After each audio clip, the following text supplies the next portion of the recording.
Hi guys, happy Friday and welcome back. So I have been waiting diligently and patiently to do this video after I realized that I actually addressed this topic in my last video. I made a video on 4th of July, wishing you guys a happy 4th of July, Independence Day. And the video that I made is entitled Happy 4th of July, Free Your Mind, ...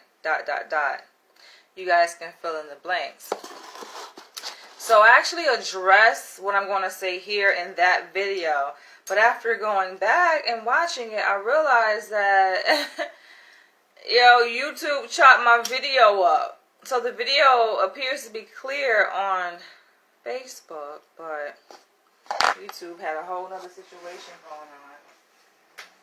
I actually record my videos live on Facebook, and then I download them from Facebook and upload them to YouTube. So I want to go in more depth in what I discussed in that video, because as I said, on the 4th of July when I went live, I was actually at Randall's Island Park in Manhattan. And, well, I guess technically it's across from Manhattan. It's a separate island. But I was at that park, and for me, I don't celebrate holidays, really birthdays. Like, I'm kind of in my own world. However, I don't take away from the experience of people choosing to celebrate national holidays. In fact, I admire it, right? And in fact, like, I kind of feed off the energy because it's a good thing. Like, anytime you have people that come together, they're happy, they're enjoying themselves, why try to take away from that experience? In fact, what prompted me to do the video in the first place, and what really inspired me to talk about what I'm going to talk about here, was I was saddened. I was deeply saddened and hurt by the number of black people that I had come across on my timeline, on Instagram, Facebook, of conscious black people. And I know they are well intended, but the energy was so low. And it's super low, especially I think on 4th of July, where people in their mind, they have the mindset, right? The intention that they are doing the right thing, or they're being revolutionary, or they're standing up for the right cause and being anti-American on that day, right? After they learned that the enslaved Africans were not free on July 4th, 1776, when America got its independence. So having this newfound awakening, right, or information being taught to them, in which a lot of black people have just like recently came across that piece, or that little tidbit, right? It has triggered them to revolt, to boycott celebrating 4th of July. And from what I observe, it's been happening, I would say, from what I noticed for the past couple years. And to me, like I said, it's disturbing. I'm saddened by it. I remember the very first reaction video I made to seeing this collective of black people choosing to actively boycott, right? It's not only that they choose to not participate, right? Because it's one thing to say, okay, I'm not going to buy fireworks, I'm not barbecuing, I'm not doing anything on the 4th of July. I'm just going to continue on my regular daily duties. But they go up and beyond to make videos, right? To make this attestation, to let the world know that they are not participating in this national holiday. And I made my first reaction video. This was a couple of years ago. I was living back in Los Angeles. And I pretty much had the same sentiment. Like, I'm just like, come on, you guys, we are free. Black people, we are free. We're free now, right? That's exactly what I said in the video. We are free now. So the fact that a lot of black people have been up in arms on this one particular day, it spoke something to me, right? Something really resonated. And you guys know, obviously, I'm a Pan-African. I am a part of the conscious community. I am attuned to what's happening in our society on a political level. But I look at it through a psychological lens. My research, my dissertation research was on Black identity, acculturation, and implicit racial bias. So I see that Black people obviously have this love-hate relationship with the oppressor, right? With white supremacy, with the system, essentially. And it just goes to show the psyche of the African mind, right? It just goes to show, like, the struggle, the internal struggle that we, as a Black people, continuously are fighting. It's never ending. I just want us to take a moment to pause and to look at ourselves, to be more self-aware, to reflect. What does it mean to boycott 4th of July? Right? Is that making change? Is that effecting change within this system that we supposedly so much hate? Not necessarily. Dollars are still going to be spent. In fact, I think it's a form of free promotion for Black people to get on social media and to talk about 4th of July. No matter if they are advocating for or against it, they're still talking about it, right? They're making it known that they are acknowledging this holiday, even though they are not participating in the festivities. So I had to think, and I'm just like, okay, a lot of thoughts came to my mind. I'm just like thinking about the many efforts that are taking place, that have taken place here in America, the many movements to combat this system of racial oppression.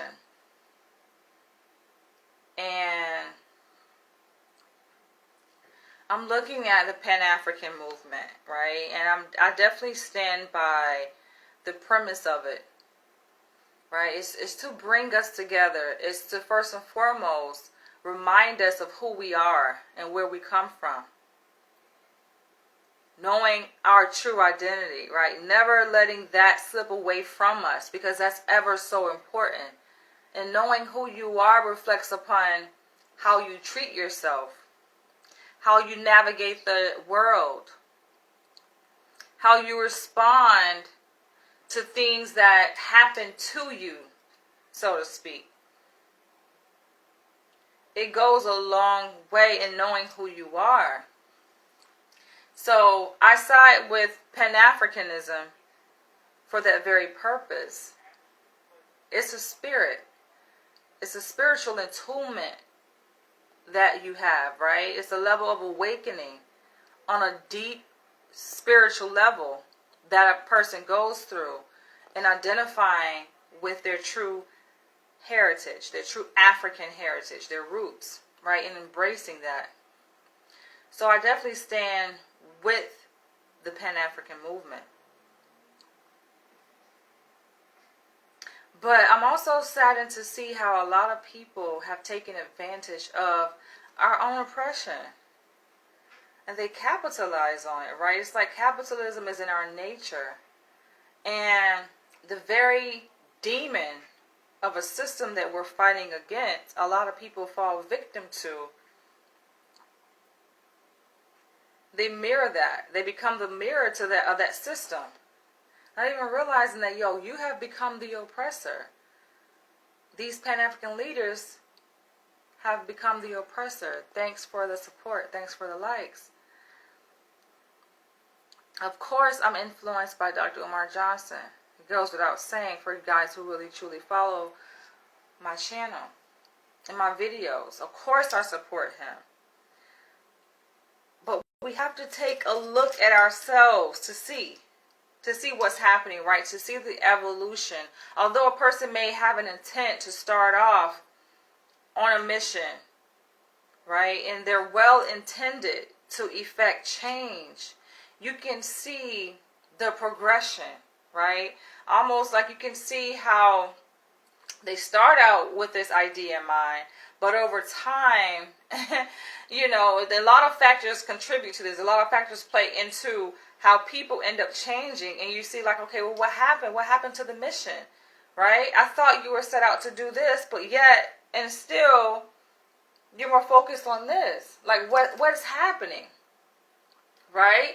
And so, that's one thing. And then you have people, obviously, the black community is desperate for guidance. We need guidance, right? We need a leader, and you have people of their persuasion that, oh no, we don't need a leader. In fact, it's best that we do not have a leader, because then that leader becomes target, right? Becomes the target, and then is killed. And it goes to show me, like, no one is willing to sacrifice. I spoke on this in my review of Hidden Colors. I think it was Hidden Colors 5, back when I was in Los Angeles. I made a review of Tariq Nasheed's documentary, which I thought is very powerful in its message and its intent. But I spoke on how he often says, oh, he's not a leader. You're not a leader, but you have influence, right? And so you can see how by proxy he has become a leader.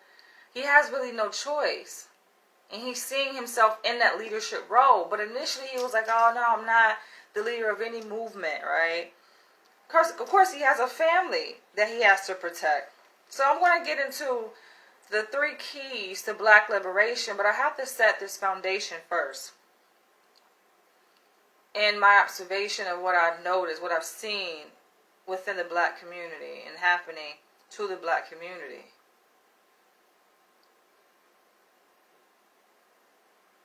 He is disassociating himself from that position, from that role, right? And it makes sense, right, to protect yourself. He has a family. He just gave birth to a child. His wife just had a new baby, right? So it makes sense that, okay, no one wants to be the forefront.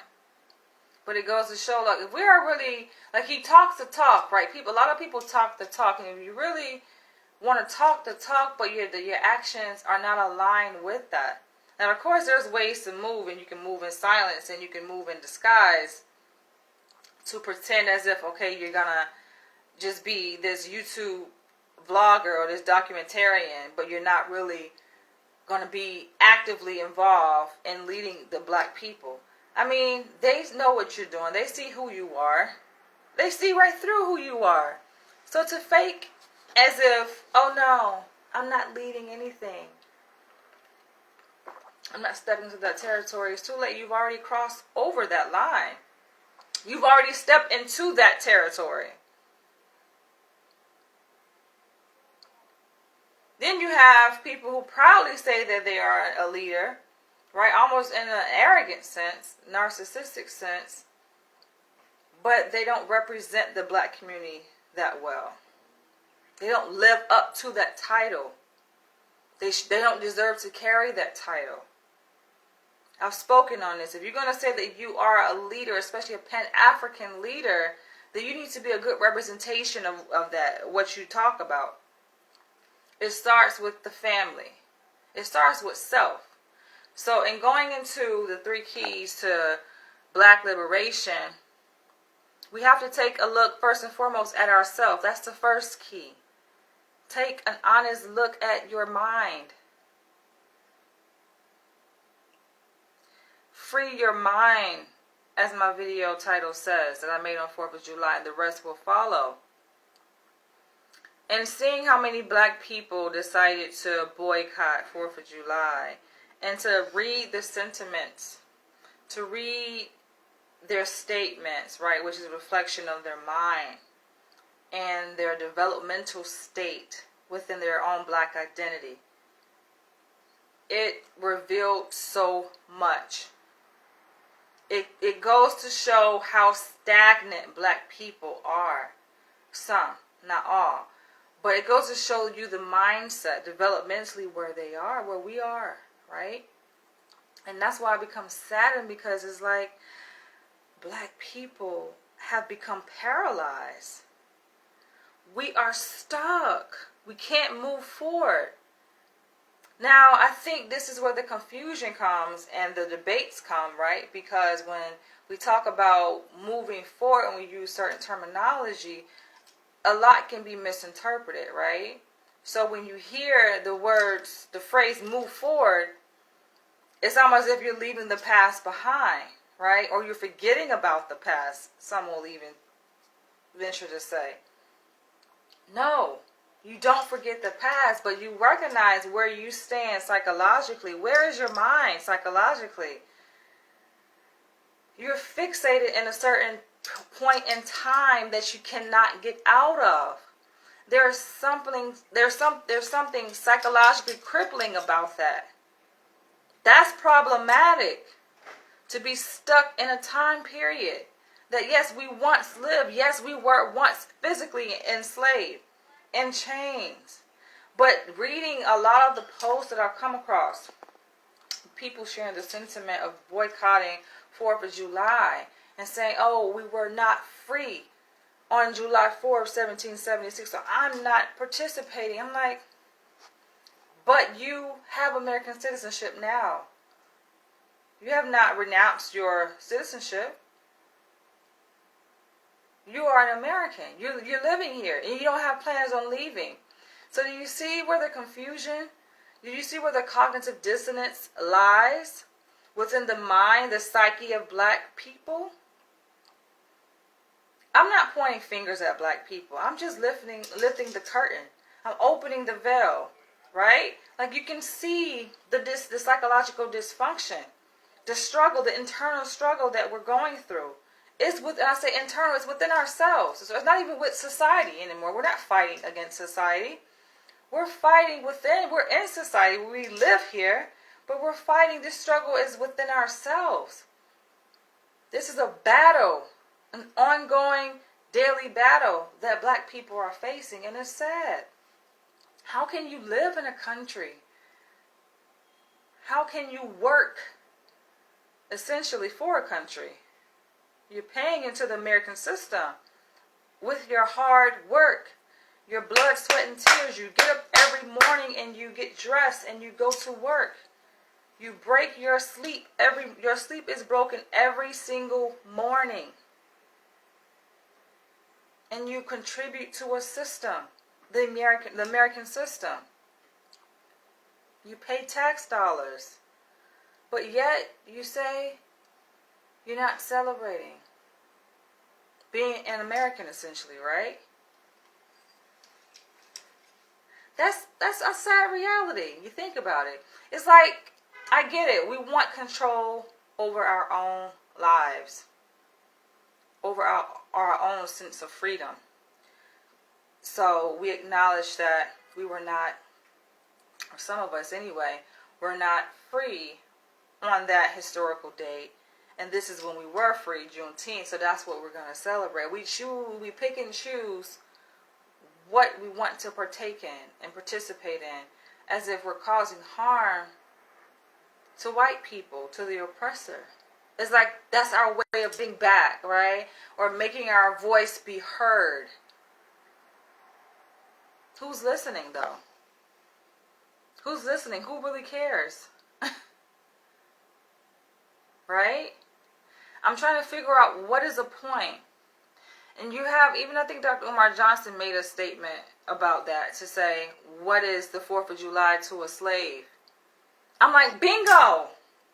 It goes to show that we're just stuck psychologically in that same timeline. Which means you are still psychologically enslaved. We gotta pause for a second. I thought they got it right. I told them heavy on the ginger. This is orange and carrot juice with ginger, but it's not gingering like I wanted to. Just pause for a second. It's like, bingo. Do you guys see this? I just hope that somehow you guys who are watching this can see. Some of y'all already know. Some of y'all have already had that awakening. Your third eye is like, boop, boop, boop.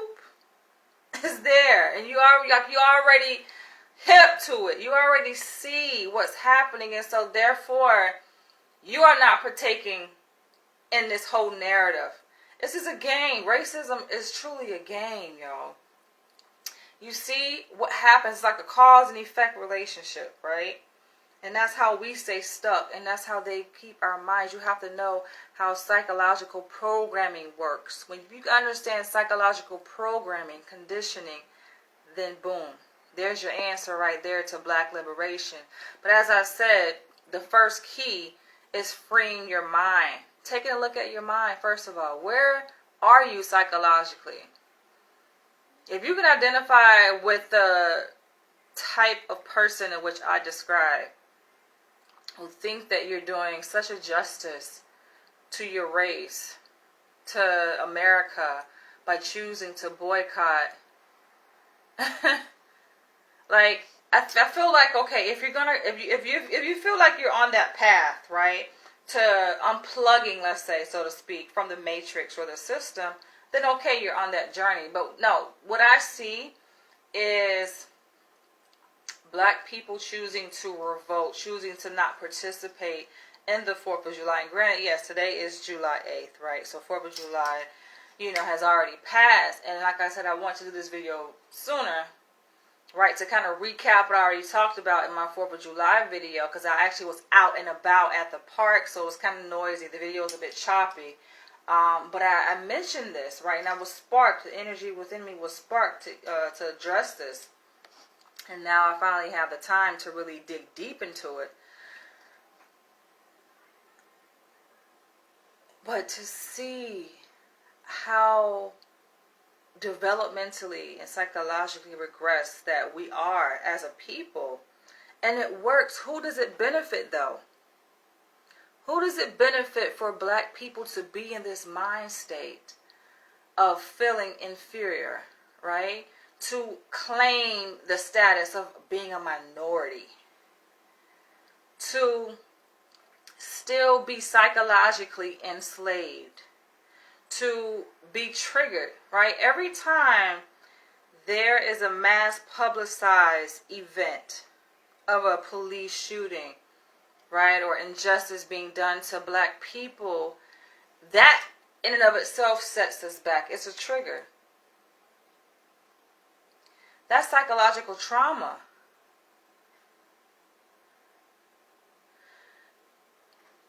What it really is a form of brainwashing. It's a form of hypnosis. Like I said, if you really understand how psychological conditioning happens, then you'll understand what I'm saying here in this video. And you will not buy into the bull. That's the bullshit that you will boycott. You're like, nah, I'm not having it. Some of us are already hip. And I saw in Tariq Nasheed's, one of his most recent videos on YouTube, where he said, I do watch him. I do watch his radio show on YouTube. He's like, don't fall for it. It's a trap, right? All of these incidents, these racially driven, charged incidents that are happening, and it's mass publicized. It serves a purpose. It's hypnosis. Remember that scene in the movie Get Out where he was dating that white girl and he was at her parents' house, and the mother was a psychiatrist, and she triggered him? How did she set him back? Right? It's so easy to initiate hypnosis in the minds of Black people because we're already primed for it. Like, we're born into the system of racism, right? And then our parents definitely help with that conditioning, that priming, letting us know it's a white man's world, right? And we learn that at a very young age, that programming. How do we know this? Research has shown. Research to back it up with the doll test study. I replicated that in my dissertation research. So I seen it for myself, and when I did the doll test study, I got chills. I'm like, this shit is freaking real. To actually interact with Black preschool children here in America. My sample I collected from Los Angeles and New York City. I'm sitting up here interviewing these little baby 4 and 5 year old kids, pre-literate, they can't even read. But yet they've already been conditioned psychologically to hate themselves, to devalue their own race. It's on a subconscious level because they're not aware of this. So I'm giving them these prompts, these statements, similar to the dog test study. Which girl is the ugly girl? Which girl is the dirty girl? There was a kid who stole something. Which one did it? And they point to the black child. The black girl's like, oh, but then reverse it. Oh, which kid is the smart kid? The white one? At 4 or 5 years old. So developmentally, we are primed at an early age. This conditioning is already happening. And we grow and we're exposed, we continue to be exposed to it through the media, through the news, through our interactions. A lot of these are happening on a subconscious level, conversations, right? Black kids, they're like sponges, they absorb all of this information happening. They can be at a grocery store, a supermarket, with their parents and just see how their parents are treated in front of them compared to how other people are treated. They can experience this in their classroom. And they may not experience it on a conscious level that they can say, aha, this is unfair. But they're experiencing it on a subconscious level. And that's being programmed into their memory bank, into their cognition, which is going to be referenced later. This is the building blocks, right? All of these experiences that they go through from birth, even when they're still in the womb, right? Prenatal, shapes their mind, shapes their being, shapes our being, right? We are that 4 or 5 year old child. At one point we were. And it just continues, the conditioning continues to build. So by the time we're in our 20s and our 30s and these events happen to us, right? We witness what's happening. And it's like, it's probably watching this shit on TV. Hello? Programming, further programming to set us back, to remind us who we are, at least who they want us to be, right? It's not really who we are. But essentially, that's who we've become, right? Enslaved people. To set us back to that period. We're taking them back. We're reminded. It's further conditioning when we see what's happening. A black man hung on a tree. And it's being publicized in the media. This is where the liberation happens first and foremost. Coming to an awareness of it. Psychological, within our own self as an individual person. No one can fix us but us. This is where therapy comes in. This is where the real work has to happen, right? Now, many people have done it by themselves, right? And they become educated, right? Self-educated, and in doing so, they gain this awareness, right? So that in everything that they do, as they interact with the world, they have a degree of consciousness, of self-awareness. They know, their eyes are open. And it does take work, unfortunately, right? Because some things you shouldn't even have to really pay attention to. You shouldn't have to be paying attention to if you're being served second to a person who came after you, and the reason being is because that person is white, right? You shouldn't have to really notice that, but then this awareness, this consciousness makes you aware of it, right? You know, that's further programming. Deepening that understanding of who you are in relation to other people. The real work of Pan-Africanism needs to dig deep into the psyche, right? And there are many different aspects and roles and ways in which people who are part of this Pan-African movement do work, right? Do the good work. There's many different ways. But I think it starts there within the mind.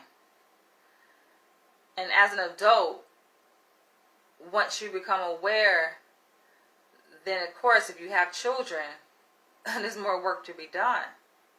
You definitely have to protect your mind. And you begin to see the world through a different lens and not buy into the bullshit. So as I was saying, with Tariq Nasheed, he gave fair warning in one of his most recent videos. He was like, nope. That's what they want you. They want you to sit here and be up in arms and all in your feelings, right? And have this emotional, visceral reaction, which is natural, right? But this is where the militant mind comes in. You have to be militant, right? I mean, we're at war. So there's no way around it. And this is where you have to protect your peace. And know that you don't have to keep jumping up and keep jumping down and crying and doing all of this. For what? That's not how life is supposed to be lived, right? If you're going to be a warrior and fight, then do that. But I think for the majority of Black Americans, that's not where they are. They're not trying to go on the front lines. So why get sucked up into this cosmic enactment? Because that's what it's doing. They're pulling you into this fucking enactment.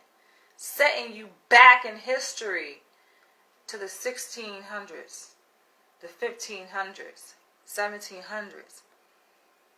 And you are fucking psychologically enslaved. And you're like, no, we're not supposed to be happy. No, we can't enjoy life on this day. No, you can enjoy life every single day. In fact, you should celebrate. You should be with your family. Anything that helps to bring family closer together is not a bad thing.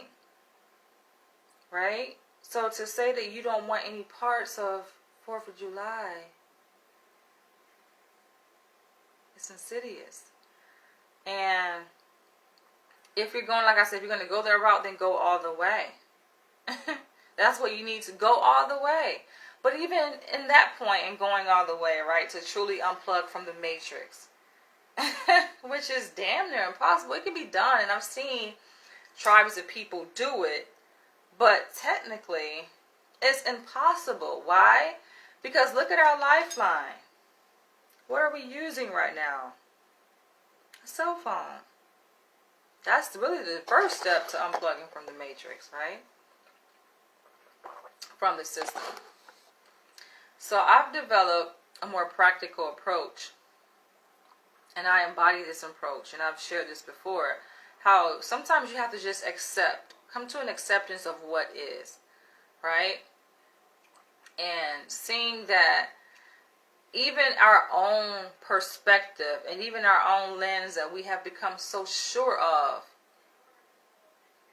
actually may not even be true, right?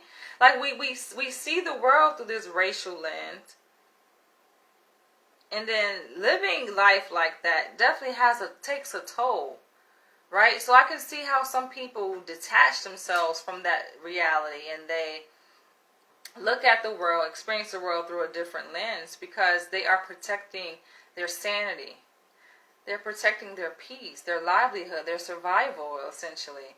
And knowing that if racism didn't exist, right? Let's say if white people, right? These different gradients of DNA expression did not exist, then what would we be doing? We would be living our fucking best life. So let's do that. To live our life always in the context of a system that we think is so much bigger than us, right? And this system is controlled by a group of people, of white people that we perceive as more privileged. That's not working to our advantage. That's essentially playing the game that they want to play. Now, this is a deeper level of thinking, though, and looking at the situation. And you guys know, for me, I like to look at any situation from different perspectives. That's where maturity comes in, right? It takes discipline to be able to look at something that you have become so emotionally attached and wrapped up in, right? We're like really attached to this idea, this ideology, this philosophy, this reality of racism, discrimination, and being oppressed so much to the point where some people, they can't let it go, right?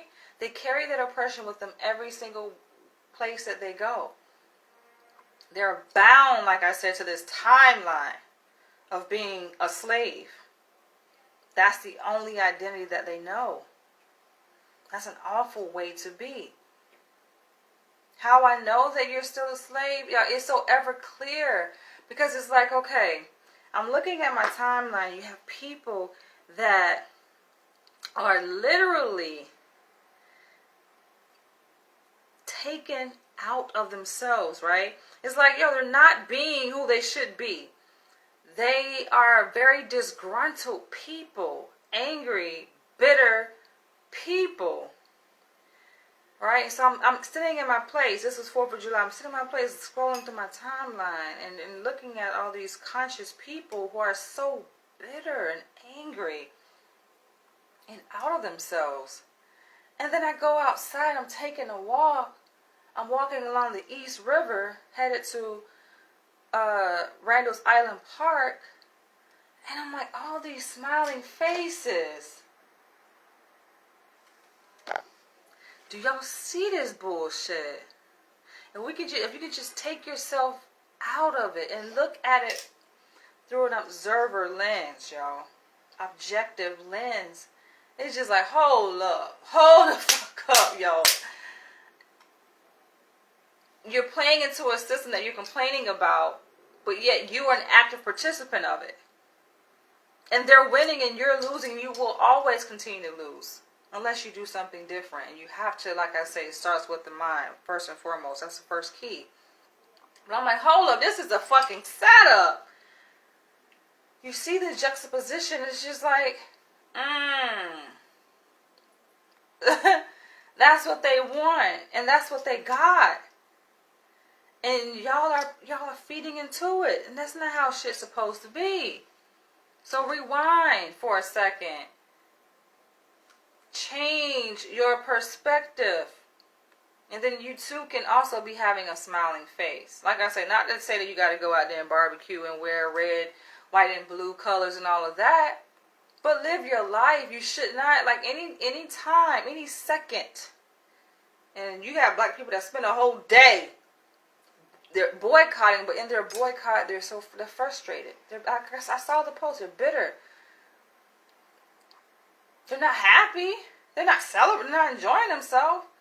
And then meanwhile, you have people celebrating. You're having a fucking good time barbecuing. I'm walking through the park. I'm just like, well, look, I'll be damned. Look at this shit.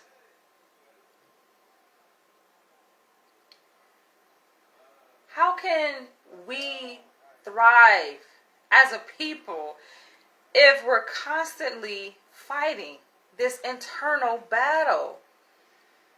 That's what the fuck we need to unplug from. So, I follow this very bright and genius soul. I follow many bright souls, but I have to acknowledge this one goddess.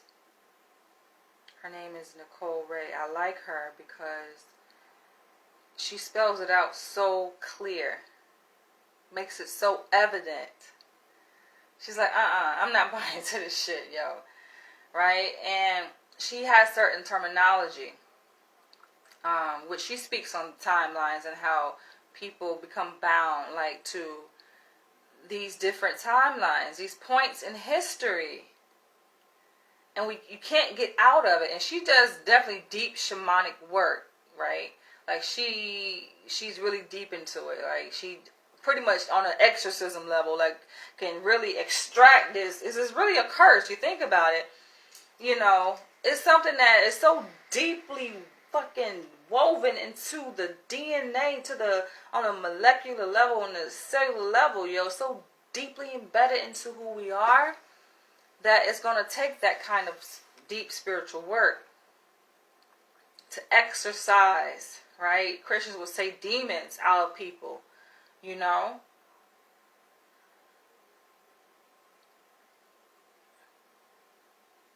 It's the deprogramming, right? It's almost like if it took hypnosis, which a lot of black people are under, or in a hypnotic state, it's going to take a similar method to undo that negative, racial, oppressive psychological conditioning that we're under.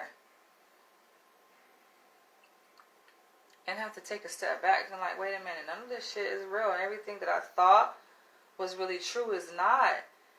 And this is the way the system has been set up to steal my joy, to steal my livelihood. And who is benefiting? Clearly, right? Those in charge, the oppressor, but also, unfortunately, black leaders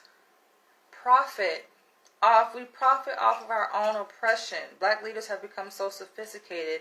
The ones that you donate your hard-earned money to, and they speak so negatively about the system, that the same system that they are part of and they buy into. Like, y'all, do y'all really sit down and think? You have to analyze this shit, yo. I'm talking about really sit down and be a deep thinker. I don't think a lot of people have the time to, right? Because they're always busy, working.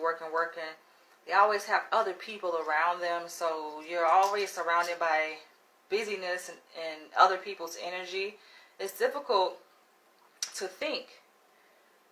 But for me, I'm always alone. So I'm always thinking, yo. This is how it has always been in my life. From since I was a young child. I'm always thinking. This is how you truly elevate, though. Because you really have to. You can't be sucked into it. And a lot of people, I mean, that's how we're made, though. We're designed in a way to be easily programmed, like computers. That's just unfortunate. That's how we're designed as people. We're easily programmed. I saw that in full effect with this fucking pandemic. What happened with COVID? I'm just like, we are fucking computers. I mean, I knew this, of course, like, hello, I studied psychology, but to really see it, right, to see this progression of how the programming takes place, the conditioning, all it takes is just repetition. And all it takes is people seeing other people do something, so they do it. With the mask wearing, right? And fear, right? This fear-based programming of this fucking spook virus. And then what happened? Everybody just submitted. They followed suit. And, it was scary. Not the virus, but the psychological virus in people's mind. That to me was so scary to see, like, oh my gosh, how people can be so easily swayed and moved in a certain direction. And I'm not talking about, okay, it's one thing if you have hundreds of people, right? That's like a cult. But then when you got the whole world, millions of people, it's like a cult. I'm just like, God, are y'all fighting? Nobody is taking a stance against this. That to me was scary.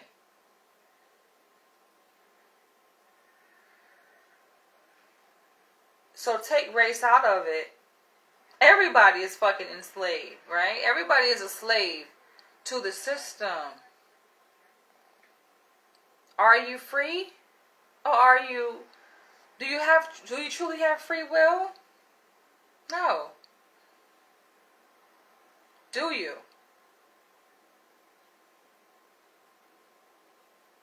Or does the system dictate your decisions? When you wake up, when you go to sleep, how many hours you work, what kind of work you do, right? It's like, yeah, that was the scary part, what happened with COVID, and just to see the waves, right, just how this thing happened in waves and the shutdown, and like how people were so willing to oblige to these directions imposed upon people through the government we trust, right? Black people, white people, all people trust their lives to the government. Dictate what the hell you're going to do with your life. That to me was scary. I was like, oh, hell no. But anyway, similar to that, like, you're not free. Who's really free? You're not. So, freeing your mind. Doing some deep work within your mind. And a lot of people, when it comes to transformation, the psycho-spiritual transformation, a lot of people unplug by leaving the country. Right? They go out and live in nature, in the tropics. That looks fancy and all of that. But I wouldn't say that's not really it. It's like no matter where you go, there the system is. And that programming you're going to take with you anyway. Transformation, you don't really have to go anywhere to transform. It can happen wherever you are. It doesn't matter where you are. You can definitely unplug from the matrix and remove yourself from that. Even though you're in it, right? I'm not a Christian, but as Christians will relate to the scripture in the Bible. Being in the world, but not of the world. The second key is to, and this is a difficult one I see for the black community. This video, by the way, is for black people. It should go without saying. Black people who truly want to be liberated.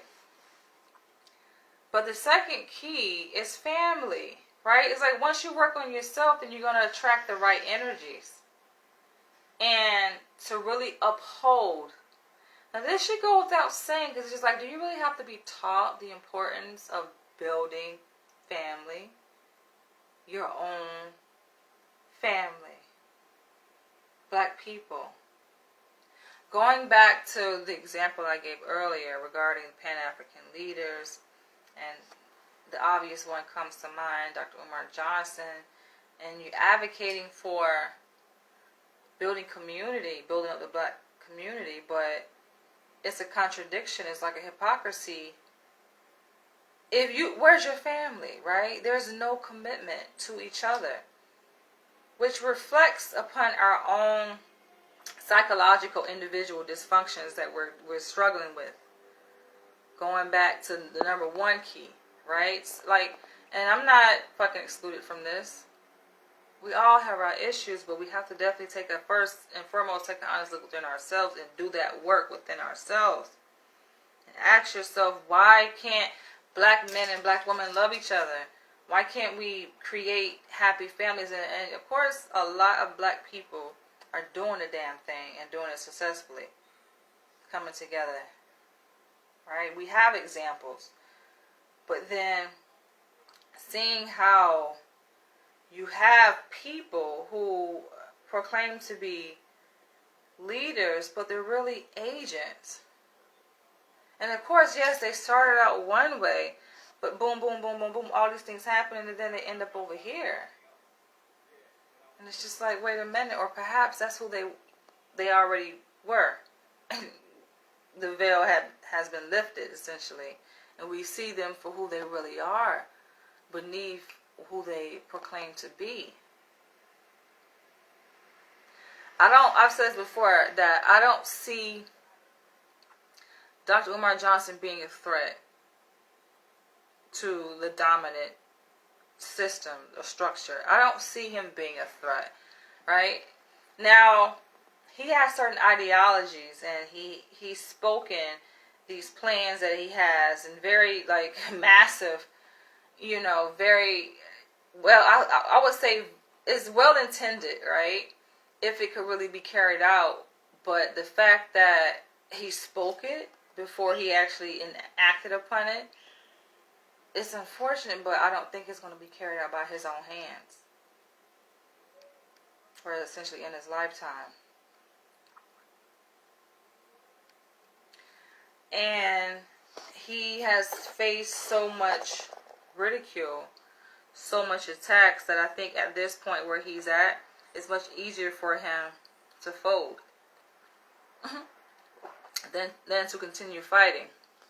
I think the glitch that happened most recently, where he thought he wasn't going to be able to host the FDMG festival, I think it's in September this year. He thought that for a split second, and then he began to speak the words that, I'm tired. He says, I'm tired. I give up. I think that was a reflection of how he feels regarding his dedication to the overall movement. It's like speaking in code, in a sense. You know, when you listen to when a person speaks, you can definitely read between the lines and be able to analyze and interpret what a person is truly saying, right? And I think that was clear message that he's already given up. And what he's doing now is just kind of operating like a battery, you know, like kind of off of routine. This monotonous kind of repetition of what he's, you know, you get it? Like, it takes a little higher level thinking person, people, to really be able to understand what I'm saying, but there's no reason why he repeats everything 3 times. Think about that now. He says this to really drive his message home so that it sinks in, but no. No, right? And he can make the argument to say, okay, research is there to back it up, that if you repeat something over and over again, but not in that way that he repeats it, right? To repeat it back to back 3 times, that's not going to make a person, if anything, that's going to be a distraction. It's clearly a distraction, because people, even people who are avid followers of him, like, yo, why are you saying the same thing? It's a distraction to repeat yourself. Could you imagine if I did this video and I'm repeating myself everything I say I repeat 3 times? That will be a distraction. It's not going to make you remember what the hell I said. And in fact, you're going to lose interest in what I'm saying. So I think there's a lot of symbolism in his communication and what he's saying. This repetition goes to show that he's acting out of repetition. And if you're doing the same thing over and over again, what they say about insanity and expecting different results, he's not going to get there. So he's a very safe leader in the eyes of the oppressor or the dominant structure. He's safe, right? Because he's just doing the same thing repetitiously as he repeats everything 3 times. But his behavior, right, behaviorally, is nothing new. In fact, he's driving himself a deeper wedge. He's spiraling downwards. When people speak out on this, these are not people who are hating. These are black people, his reflection, who see. Hello, open your eyes and see. Open your third eye and see what the hell is, what is really what's going on. Right? These are people who, yeah, they just see that, okay, it's not looking good. Right? And for people to set their hopes in something, unfortunately, it's not looking good. It's not to say that, okay, oh, you give up faith, or you lose faith, you lose hope, right? It's not even speaking from that position. It's just speaking from the truth of the matter. He does not have any intention on building family. He's not a good representation of a black man. I hate to say it. I like his ideologies, and I think that he was on the right track years ago, especially when I first came across him back when I was living in LA. I think some things he was saying in terms of building an all-boys school, building an African-centered school, building a community, kind of mirrored in a sense to Black Wall Street, right? We have our own businesses, just naturally being us and doing our own shit, what we should be doing anyway, right? It's almost as if these things don't even call for what like all of this hoopla, right? That and this ruckus that has been spit out like on social media, like to do these things, you don't have to make a performance about it. Think about that.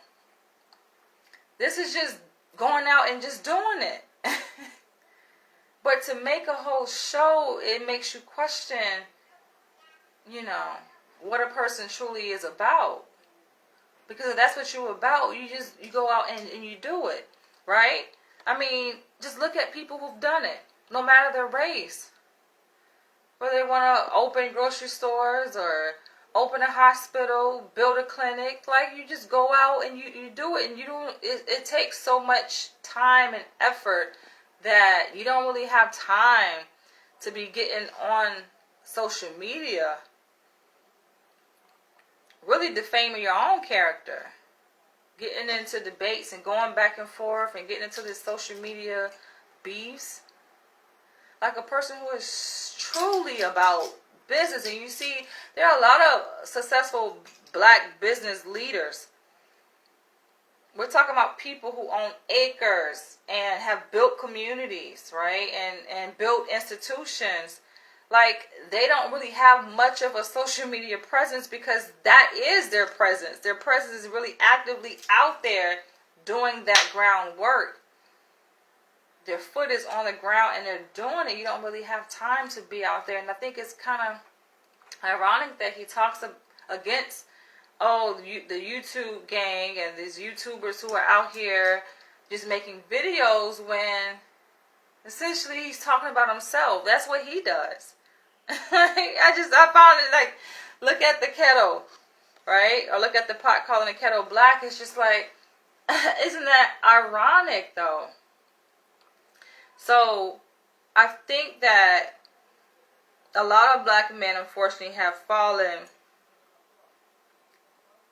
in the trap that has been set for black men, for black people as a whole. But, every demographic within our community is definitely targeted in a special, unique way. And we see this through the music, through pop culture, right? And he is one that's definitely heavily influenced by pop culture. I mean, he knows about all the fucking famous black NBA players and athletes and this. Like, he keeps up with that. So you can tell, like, he's definitely programming that way. He's heavily influenced by pop culture. He listens to rap and hip-hop music that's very degrading against black women. So it definitely, his mind is shaped negatively in that way. And he does not respect the black woman. You've seen it carried, you've seen this revealed in so many different ways. Like, and his button really got popped when that black Haitian princess went to Tasha K and spoke the truth, right? In his video, he got triggered. Right, and like I say, a person who's angry speaks the truth, tells no lies, and he did just that. Right, he revealed who he truly is at his core. Was saying some very disparaging things about her, body shaming. It's like, why? Was that even necessary? No, it wasn't. But he's just revealing more of himself. Left a bad taste in my mouth, right? Because here's this person that you esteem, you have much respect for, but you see, okay, his truly, like, you see that, okay, what separates him from a regular nigga in the hood? Really nothing. Yes, he has these credentials, but how are you upholding this reputation? Like, how are you upholding honor when you spew such negativity, right? But I think, obviously, it serves a purpose. It benefits him in a certain way, right? Because he's still getting donated. That's his bread and butter. That's how he survives. He lives off of that, right? So it's just like, he's continuing in this cycle, this repetitious cycle that's serving him, but not really serving the community as much as he's proclaiming what his intention is. I had this conversation, multiple conversations with this, I call a fake Black Panther. Right? This guy I met, this was last year or a year ago, when I was working in the financial district in downtown Manhattan. I was on my way back home on the train, and this, who I thought was physically attractive, especially how he was dressed, Black man, approached me on the train, introduced himself. And it was just like an energy. I'm just like, we got to be careful when we talk about, read a person's energy. Because if we truly read energy, we can see through the bullshit. Right? So I think for me, the energy that I was responding to was essentially my own energy. And seeing certain cues that I identified that are associated with revolution based on how he was dressed, right? Well, real revolution is really in the mind. So there was this Black Panther on the train that was supposedly a Black Panther dressed in, this man that's dressed in Black Panther attire. And, we're talking, and you can tell, when a person's frequency is a bit off, right? Because it's just too much friction. There, like I said before, in terms of dating, there should not be so much friction.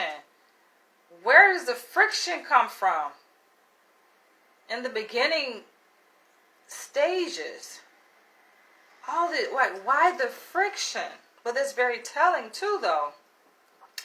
So, to make a long story short, I don't want to go into too much detail because I actually made a whole video about dating a fake Black Panther. And I kind of really broke it down. So we had many discussions, and of course many of the discussions we had by phone and even face to face were kind of just rooted in talking about the Black community, right? And progress, the issues that affect the Black community and ways that we can move forward.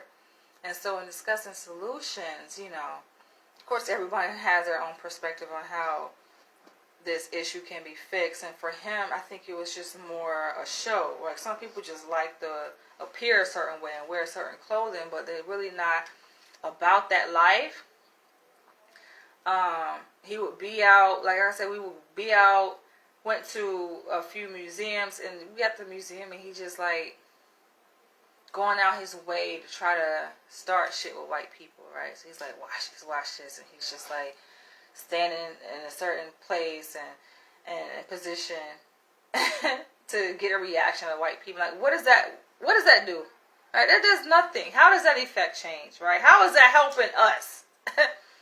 We're supposed to be a unit. How is this benefiting us, right? I think that we need to really sit down and think, what the fuck are you, like, what is this doing? He was like, watch this. I'm going to make this person uncomfortable. I'm just going to stand here and just watch this. Watch how they get in the What does that do, right? So I got annoyed by that, but I remember we had gotten to this back and forth over the phone. And, of course, my stance has always been, and I was sharing this with him, like, we talking about solutions. It's plain and simple. Let's start with self first. And then from there, once we start with self, let's talk about how we relate to each other, man and woman. Let's build family. He had a child. I forget, his child was like adolescent or pre-adolescent that wasn't under his care. And that should have been a fucking red flag right there, but it was somewhere in the DMV area, I don't know, living with his mother. And, he had this like view and perspective on that, and how that didn't work, and it was just like this negative energy towards her, right? And then similar to Dr. Umar Johnson's negative energy towards a black woman who carried your child, your seed. That in and of itself is toxicity. That's psychological dysfunction. Something is wrong. But it's becoming so commonplace. It's like, it's just a baby mama, right? And for me, I feel like my standards are not high. I feel like my standards are just right and they're reasonable. But I have been, sometimes I'll bend and be a little flexible to adjust my standards depending, you know, on what's presented to me, right? So even though he had a kid, I'm like, all right, let that slide by. I typically don't usually date men with kids. That, to me, is one of the most unattractive things in a man who is expressing interest in me, but he don't take care of his kids, let alone, like, he's not together as a unit. To me, that's important. Like, what the hell? And I used to tell dudes that would try to holler at me back in the day who had kids, like, go be with her. I say that in every good way possible. Like, I would rather you go and mend what is broken with your baby mom as opposed to moving on, leaving her behind, abandoning your family. And your family is not just your child, but the mother, the woman who gave birth to this child. Abandoning that, and you moving on, and you're with me. And so now, okay, you're with me and you're happy. But then how does that affect? I'm thinking about her because I'm like, I identify with the woman as a black woman myself. So I would not want that done to me. So why would I be the woman, the next woman in line to do that, to partake in this dysfunction with this man against the woman that he abandoned, the family that he abandoned? Like, this broken family, you created a fucking broken family. And now you're going to create a whole nother one because history repeats itself. Right? And you ask these men, what happened? Why are you no longer with her? Right? I had this conversation recently with this guy on a dating app. I'm like, now granted, this motherfucker checked out, fine as hell. It's always a fine ones. But their mind is not fine to me.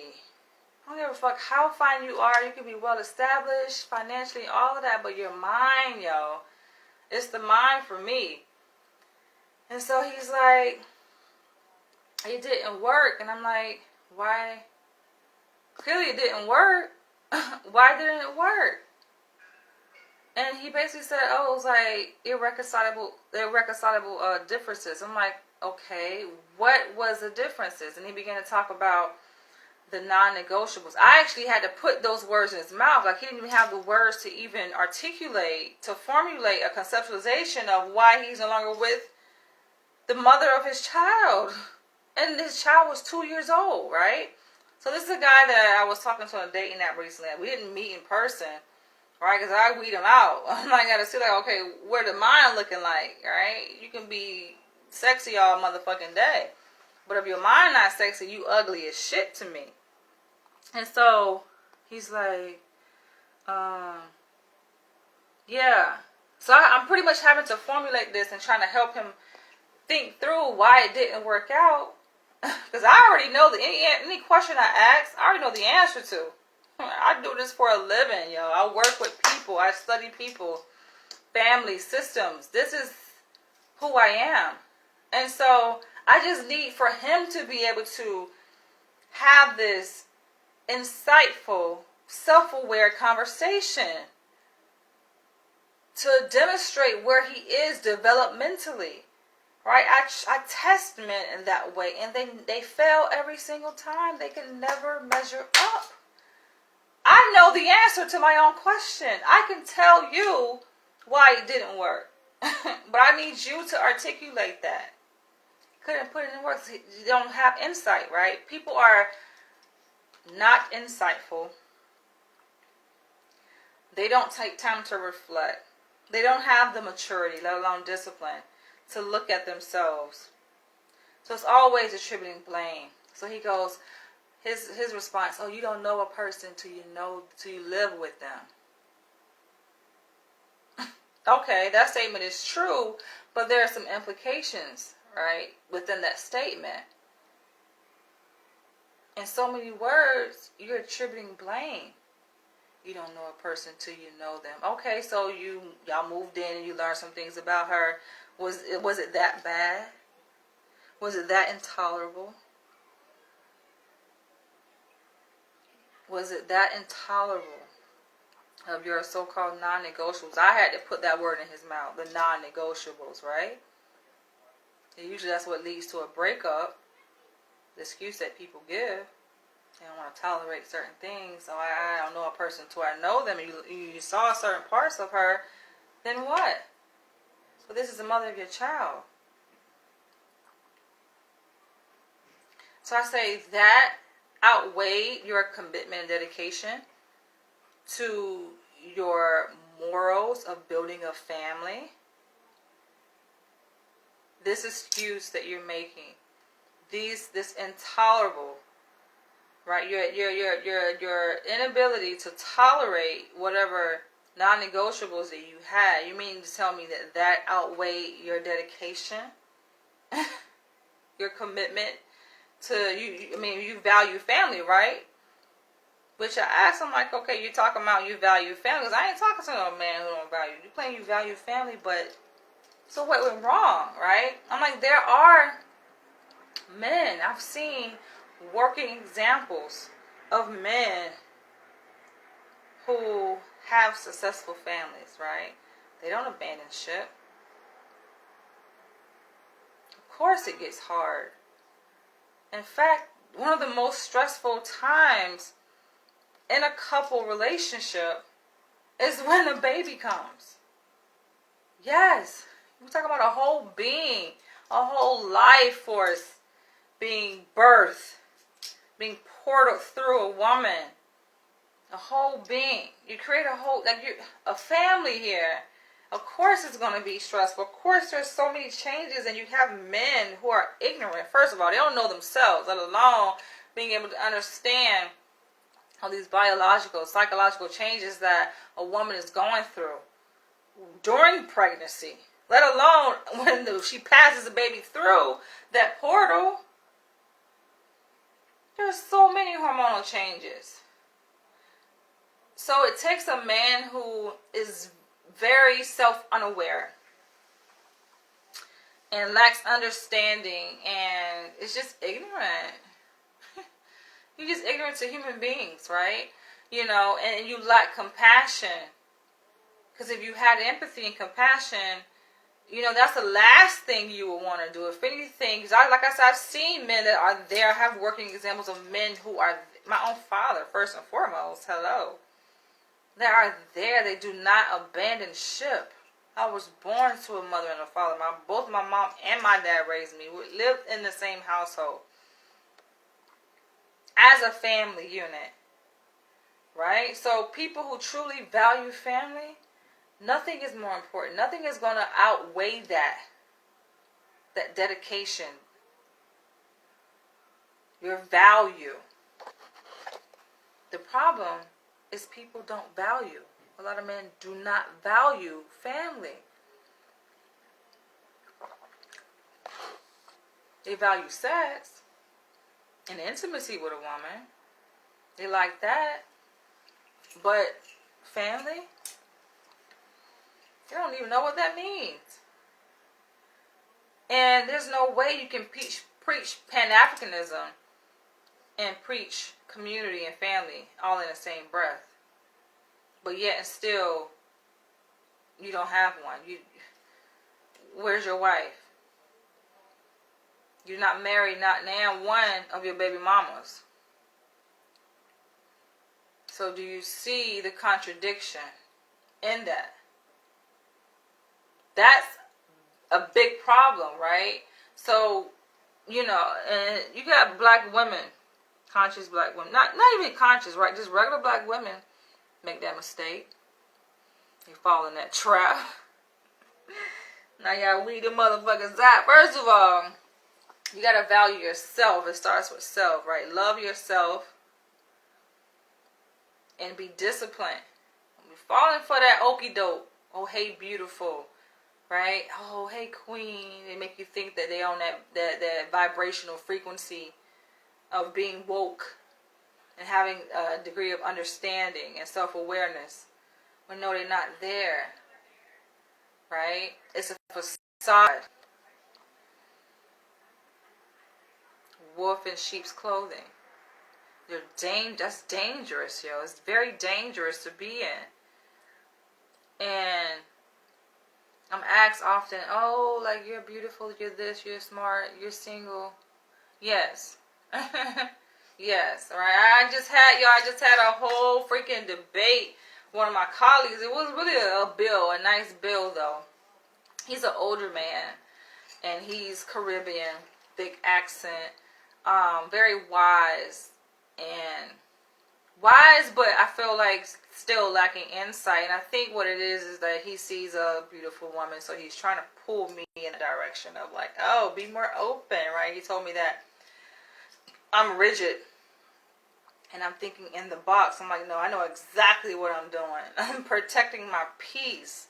I do not believe in procreating and reproducing into dysfunction. A lot of people do it for the sake of, okay, we got to keep the race going, keep the race alive.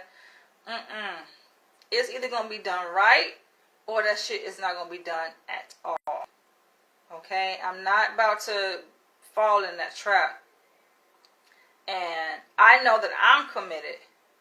So it's about finding someone who's equally committed to this goal, this value of institution, of family. It's simple, right? It's like a partnership. If we both on the same path and we both have this goal in mind, mutual, we're both working towards that, what's the problem? Right? The problem is a lot of people's level and degree of commitment to the value of marriage and family doesn't measure up to yours.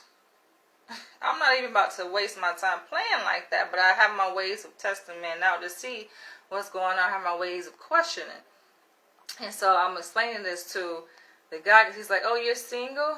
My colleague, right? A lot of men, of course, I laugh. I think it's funny how some people think they have a chance.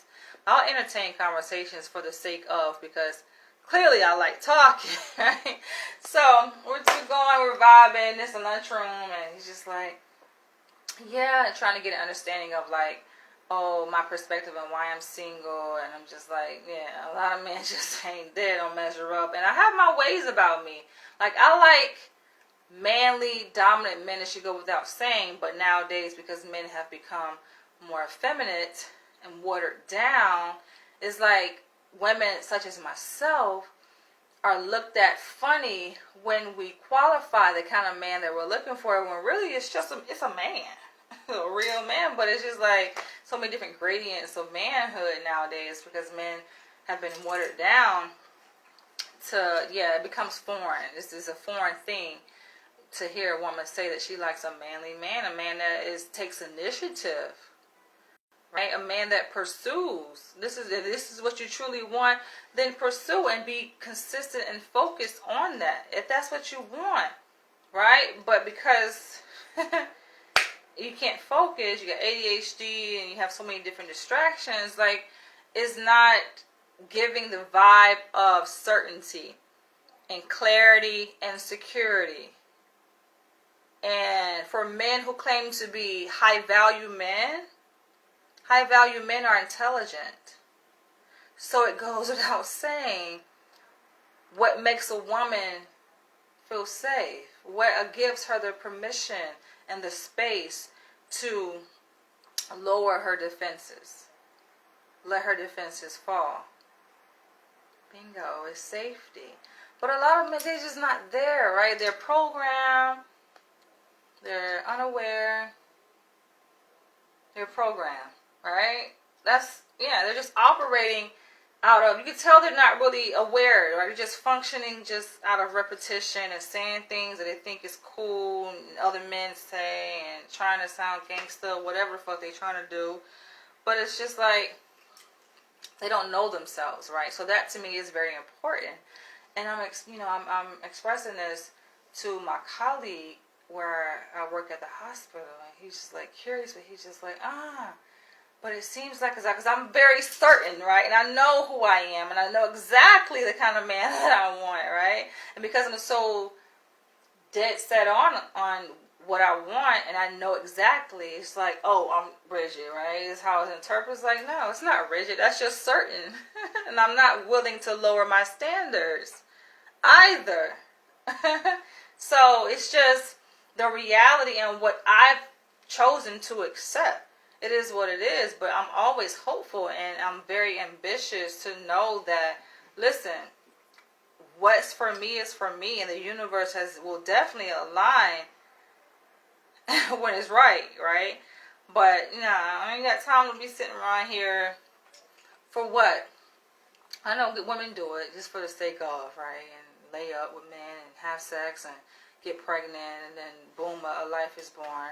And I thought about that. I was just like, okay, I can take a sperm donor and just raise a child by myself, right? If it don't work, it don't work. To help, right? But no, she gotta be done right. I'm all or nothing. It got to be done right, and I definitely gotta be attracted to you. And I be losing interest in men so quick. But I was saying how, yes, a man has to be already there. So he goes to say, makes the argument like, oh, you could, almost in so many words he was saying, like, I could, like, help a man. Maybe a man isn't there, right, in terms of the level I want him at, the frequency, the degree of conscious awareness, right? He was like, oh, but maybe he's working to get there, right? As if, like, I can be patient, or I can assist him, or build a fucking bear. No. Right? I said, no, my preference is a man who is there. That's not much to ask for. Meet me where I'm at. Right? But statistically, thinking about the numbers, right, because there are statistics that back this up, that a lot of black women out-earn black men. We're just talking about just the financial aspect of it. Not even talking about the psycho-spiritual, conscious part of it, right? We're talking about financially. Don't even fucking measure it financially, right? And that's why they say, oh, well, we got to split the bills and come 50-50 shit, right? Because they're not there. They want to do the 50-50. So that disqualifies a lot of men, because I feel like if I'm doing 50-50 with a man, first, I don't even want to be with him. I'm not living with a man. I'm not having sex with a man that I'm paying 50% towards the bills. It's just no, right? You got to be, what do you bring? What do you bring? You got to be a special ass motherfucker for me to consent to doing 50-50 on any fucking bills. Because I haven't had that experience, and I've dated. Oftentimes, people make the assumption to think that a woman who's single has been single all her life. No. I've been in a relationship, so that's how I can speak with so much clarity and knowledge and understanding, because I have a lot of experience. I've been in long-term relationships. I've lived with a man. And in those situations, I ain't pay shit. No, that's not how it's supposed to go. Now, not to say I cannot contribute, because I clearly can, but it's a matter of, do I have to? I should not be expected to. Therein lies the difference. A lot of men, you want to sit up here and call yourself a king, but don't own not a kingdom. Even in a symbolic sense, so you don't even own anything. Right? You make the excuse that, okay, there's racial oppression, because there you are stuck. There goes key number one, free your mind. Work on your own individual mind, because you're stuck in a certain timeline. You're bound by this racial identity of being oppressed as a slave. So you feel like there are no opportunities. There's no way to make the salary a black woman is making, because black men are held back. Of course, black men and black women are targeted. But there are black men who are doing a damn thing, and they're not bound by that psychological timeline of racial oppression and slavery and being enslaved. And they're out there getting that bag. So what is your excuse? You continue to live by that excuse, like, okay, this is the best I can make. Get a little $30,000, $40,000 a year. And those are the men who talking about a woman should contribute 50-50. Ain't no man that's well endowed financially expecting a woman to contribute 50-50 towards no bills. Now, of course, a woman can get her own bag. She got her own income. Most women can really take care of themselves and a whole family and a man. They've been doing it, clearly. So it's not a question like a gold digger or she's just trying to get a come up off of a man. Listen to that motherfucker dead ass life coach KS. Spewing that fucking distorted ass narrative of assuming that just because a woman like myself may have standards and is used to a certain way of relating to a man, knowing who a person is and who, you know, how you should be treated and taken care of, it's like, hell no. I am not, I can't even force myself to fall in love with a so-called man or a male or a human being with a dick. I just can't force myself to fall in love with something like that if he can't even take care of himself, let alone a family that he is eventually going to create, because he fucking. You fucking. That's not security. That's not safety. That's not certainty. I don't see how people put themselves in a position like that in the first place. And people want to be in an uproar about, oh, they overturn the abortion fucking law. No, that's good. Because you look at the statistics, only a certain very small percentage of abortions than black women are the result of rape. So the rest of them just motherfuckers irresponsible. Laying up with no good ass niggas. Making poor decisions. Hell no. I value myself. I value my community. My representation of what I mean to the black community. More than anything, to be out here just laying up, fucking, bringing kids into the world. Like, I look at other people's mistakes, and I'm just like, hell no. So, you got people from the outside looking in, want to say, oh yeah, well your standards are too high, or you too rigid, or you just thinking inside the box. No, baby, I'm thinking outside the box. Y'all motherfuckers is inside the damn box. That's the reason why y'all got baby mamas and baby daddies, and you got this whole child support. Like, I'm not. That goes against everything that I stand for. People want to sit up here and talk consciousness, but they're not really living it. Yo, I'm living it all the way around. I don't play.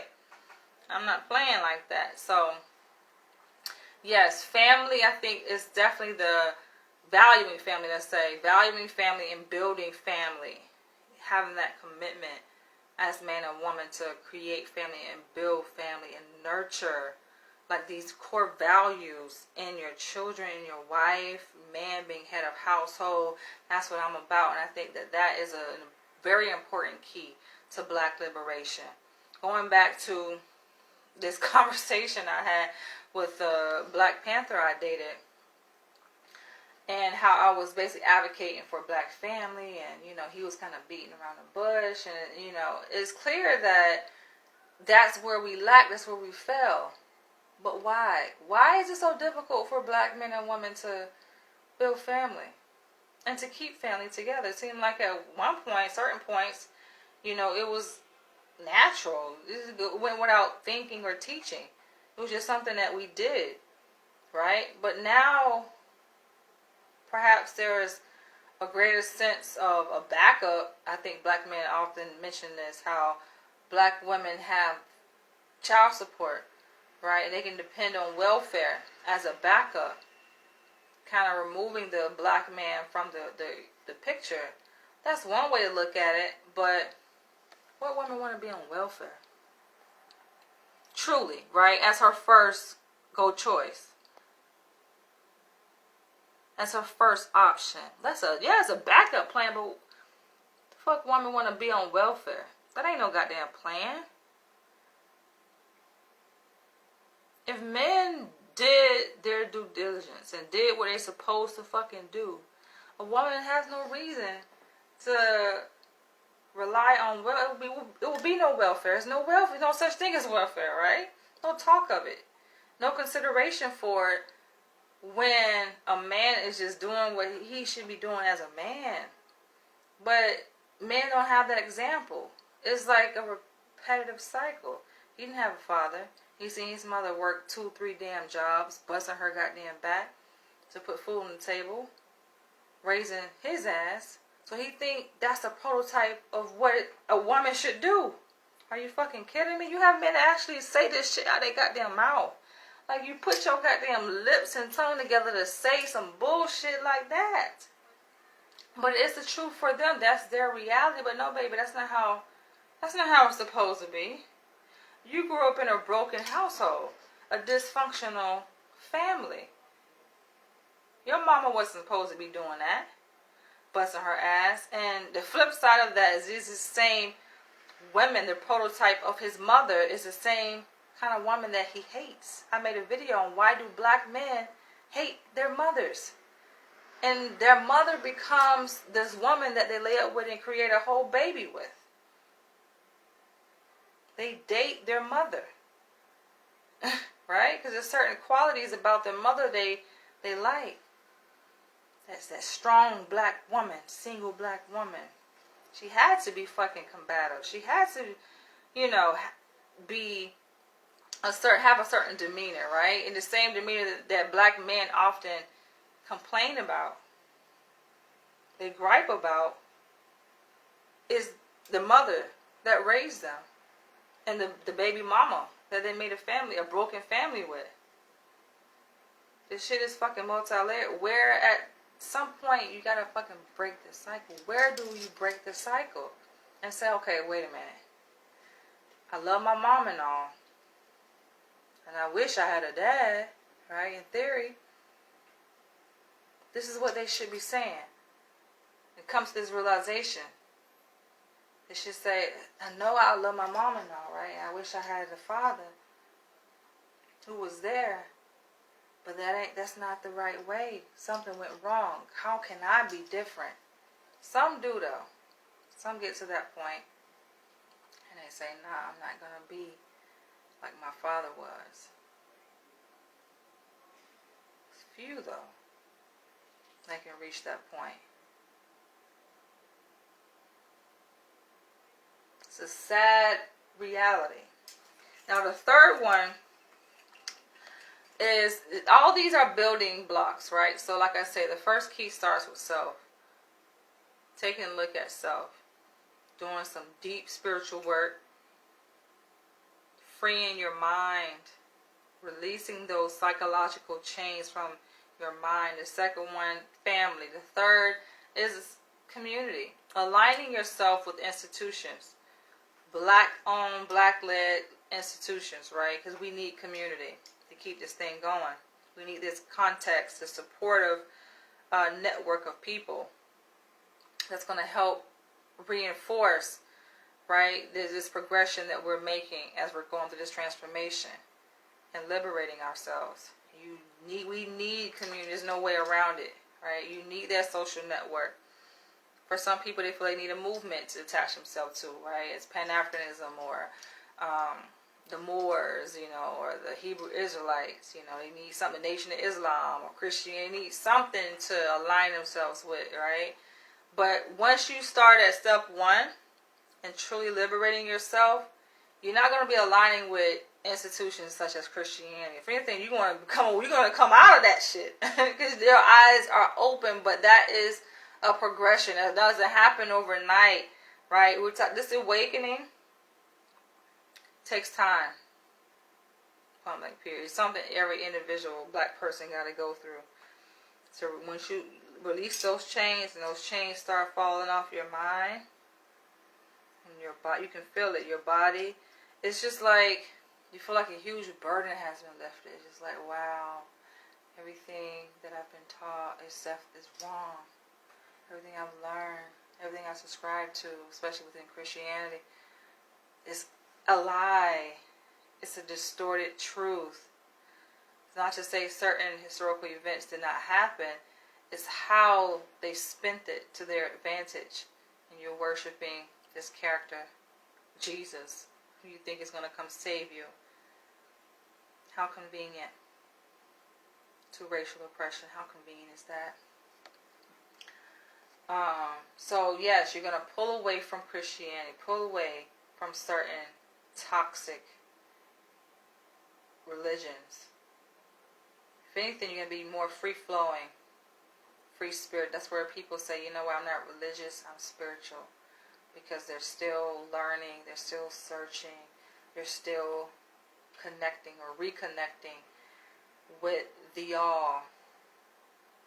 And then they come to learn like, whoa, I am the all. I am God. Not in a pompous, arrogant, self-centered sense. Like I say, it's levels to it, this spiritual awakening. But you realize like, whoa, enough of us haven't come to that awakening. So that's the reason why collectively, yes, we still remain minorities. We still remain oppressed. We still remain in this system being fucked in the position that we're in. Because we don't know who we are. If we only know. But we give our power over freely. We want to be oppressed. Like I was saying in my 4th of July video, black people love being slaves. We want to. Just look at the way Christianity impacts the mind, the African mind. We love that position so much. We love being on our knees. We like submission. Not just submission of itself, but we like submitting to the oppressor. It sounds evil though, right? It sounds diabolical when you think about it, because it's just like, even when these racially charged events happen, right, in America, that have been definitely orchestrated. Shit is all planned. They know what kind of reaction they can get, and they know they can suck your ass right back to the timeline. Even if you thought that you were somehow becoming free. Nope, you're coming right back.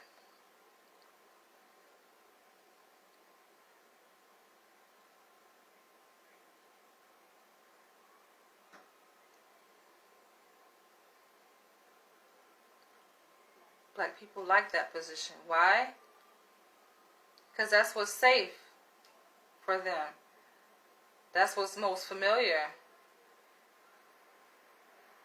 It's like a pain body, right? These memories that have been encoded into our DNA epigenetically throughout the years, stemming back from when we were enslaved.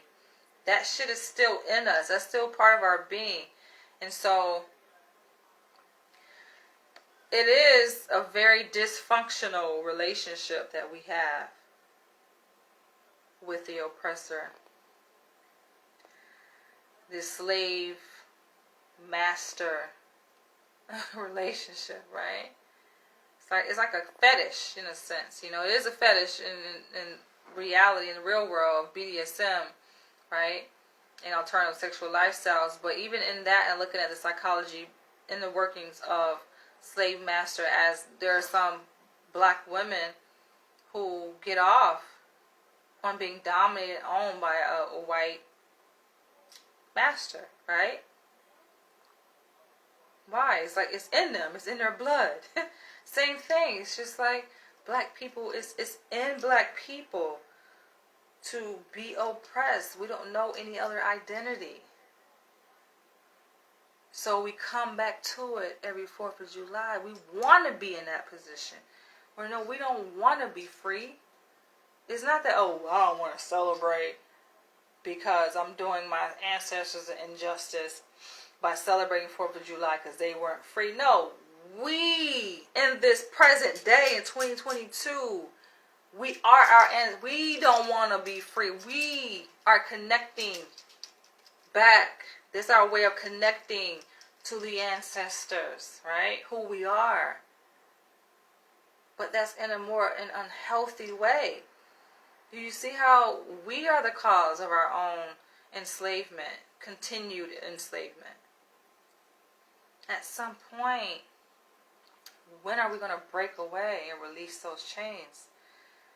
We bond to that trauma. It gives us a sense of release, right? It's like ecstasy for us. It's heavy. But yeah, when I talk about institutions and the third key and aligning with institutions, it doesn't have to be so overt, right? In the sense of, okay, I'm going to be a Pan-African and I'm going to march the streets and parade and wave my RBG flag. It can be very subtle, right? And just knowing who you are as an African, knowing who you are as a soul spirit being, and walking in that, and aligning yourself with people who mean you well, right? There are a lot of different causes. There are a lot of different groups, organizations that is not always a political, but it serves a political function. For example, eating healthy, right? There are a lot of health groups, talking about black-centered health groups of eating, healthy, conscious, right? Putting organic foods into our body that we know is going to help, let me check something, that we know is going to feed our DNA and keep us alive, right? Because we know that it's not that we're targeted solely as black people and they're trying to kill us. So they're trying to kill anybody. They don't care. It's about the dollar, right? So when even Tariq Nasheed spoke on this, which I did a review, like I said, of Hidden Colors 5, on how there are different levels to this war, right? In looking at the medical system and how they are after the dollar, and these foods, are high in salt, high in sugar and salt being very addictive, right? But a lot of foods are laced with these drugs, these toxins. They're genetically modified, and how that's a form of oppression, and how that is a weapon of war to keep us down. So how do you combat that? Eat healthy and join with other people. Aligning yourself with other people who can help pour into, that intent that you are setting out to do for yourself, right? Aligning yourself with groups or families or tribes that eat healthy, right? That's just one way. Taking care of yourself. Exercise. A lot of black people are on the wave of exercising and doing yoga and staying with it. So aligning yourself with organizations like that. Like I said, it doesn't always have to be about, I'm about to go marching down the street and parading my Pan-African flag, right? And being at the forefront necessarily. I mean, it's different ways to combat what we know is set out to do harm to us, to kill us essentially. We know that there is a plan. There's an intent to disrupt and divide the black community, starting with the black family, the black man and black woman, to create this opposition. And they have many different agents that are active. One just died, thank God. So the universe didn't even sit fit for his ass to continue living that fake ass life coach, right? There are people who are agents who are set to create this divide, and knowing that, what do? We become conscious and aware of that, and we, with effort, with every fiber of our being as black men and women, work to sustain healthy relationships and say, no, I am going to love you, but in order to love another person, we gotta love ourselves. I'm being mindful because my battery, I'm getting notifications saying that my battery is running low, so I'm about to end this video. But feel free to share your comments below. I can come back and do a part 2. This is an ongoing conversation. But yeah, be mindful and say, no, I'm going to love you, right? And so, yes, I'm open to love. My heart is definitely open and ready and willing. But I'm also conscious and guarded to protect my peace, to protect the future of my offspring, okay? And knowing that I have a role, I play a role in this. Who I choose to fucking lay up with or fall in love with, so to speak, right? Love is a conscious decision. Conscious, emphasis on that. And knowing what is set out, what the plan and the schemes are set out against us. Being aware of that and actively, with effort, working against that to say, no, we're going to beat that shit. I'm not going to sit up here and be swayed by what's popular and what's convenient and what's easy. But I'm going to stay focused and disciplined and work towards this mission of building a sustaining black family and aligning yourself with other people, institutions, organizations who are about good causes. I'm going to end it there. Share this video. Peace and blessings, and I'll catch you guys later.